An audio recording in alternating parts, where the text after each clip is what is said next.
Hallelujah. आप सभी को जय मसीह की। परमेश्वर आप सबको बहुत ऐसे आशीष दे।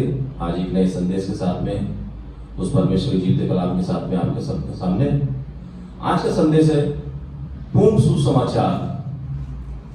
पूर्ण सुसमाचार क्या है आज हम देखेंगे। हालेलुया। अगर आप पहला कुरिन्थियों मेरे साथ आप लोग सहमत हैं, पहला कुरिन्थियों 15वां अध्याय और उसकी 3 आयत पढ़ो। संत पौलुस बाबा क्या कहते हैं वहां पे, पढ़ो। इसी कारण मैंने सबसे पहले तुम्हें वही बात पहुंचा दी जो मुझे पहुंची थी कि पवित्र शास्त्र के वचन के अनुसार यीशु मसीह हमारे पापों के लिए मर गया और गाड़ा गया और पवित्र शास्त्र के अनुसार तीसरे दिन जी भी उठा। बस। हालेलुया। आज अनेक लोग यही प्रचार करते हैं कि यीशु मसीह हमारे लिए मारा गया, गाड़ा गया, तीसरे दिन जी उठा। ये सुसमाचार है, मगर अभी हम देखेंगे ये पूरा सुसमाचार नहीं है।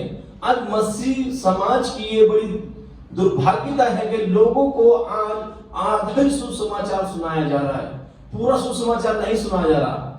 यही कारण है कि आज मसीह जीवन लोगों का परिपक्व जीवन नहीं बन पा रहा, अधूरा जीवन बन पा रहा है। उसकी वजह यही है कि उनको आधा ही सुसमाचार सुनाया गया है, पूरा सुसमाचार नहीं सुनाया गया। यदि मेरे प्रियो उन्हें पूरा सुसमाचार के दिन सुना दिया जाएगा, उनका जीवन एक आशीष में जीवन होगा, एक उनका जीवन एक चमत्कारी जीवन होगा और वो अनेकों लोगों के लिए एक आशीष का कारण बनेंगे। हालेलुया। पूरा सुसमाचार अगर हमें जानना है तो हमें 2 कुरिन्थियों 5वां अध्याय उसकी 15 आयत को जब तक हम मिला के नहीं बताएंगे पूरा सुसमाचार बन ही नहीं सकता। मैं डंके की चोट से कहता हूं, अभी तक अनेक लोगों को केवल आधा सुसमाचार सुना के प्रभु में लेके आ रहे हैं और वो इसी मारे वो विश्वासी इसी मारे आज तक वो फेलवर हो रहे हैं। जब तक हम उन्हें पूरा सुसमाचार नहीं सुनाएंगे वो एक दृढ़ता की मसीहत जीवन नहीं जी पाएंगे। हालेलुया। अगर आप लोग 2 कुरिन्थियों 5वां अध्याय और उसकी 15वां आयत पढ़ेंगे तो आपको पता चलेगा पूरा सुसमाचार क्या है। और वह इस निमित्त सबके लिए मरा कि जो जीवित है वह आगे को अपने लिए ना जिए परंतु उसके लिए जिए जो उनके लिए मरा और फिर जी उठा। हालेलुया। ये है पूरा सुसमाचार। जब वो परमेश्वर हमारे लिए मरा तो हमें भी उसके लिए जीना है। जब तक हम उसके लिए नहीं जिएंगे हमारे जीवन के अंदर परमेश्वर की महिमा प्रकट नहीं हो सकती। आज क्यों मसीह लोग सेल्फिश है, अपने लिए जी रहे हैं? क्या कोई प्रभु के लिए जी रहा है क्या? मेरा परिवार, मेरे बच्चे, मेरी नौकरी, मेरा व्यवसाय, हालेलुया, इसी चीज में लगे हुए हैं। कोई प्रभु के लिए जी रहा है क्या? हमारे लिए जो मरा हमें उसके लिए जीना है। संत पौलुस कहते हैं गलाती की पत्री 2 अध्याय और उसकी 20 आयत पढ़ो। क्या कहते हैं, पढ़ो। मैं मसीह के साथ क्रूस पर चढ़ाया गया हूं। क्या लिखा है? मैं मसीह के साथ क्रूस पे चढ़ाया गया और मैं जीवित ना रहा। अब मैं जीवित नहीं रहा परंतु मसीह मुझ में जीवित है। हालेलुया। जब तक हम जिंदा रहेंगे तो मसीह हमारे अंदर जिंदा नहीं है। आज भी हम पुरानी जिंदगी को छोड़ नहीं पा रहे।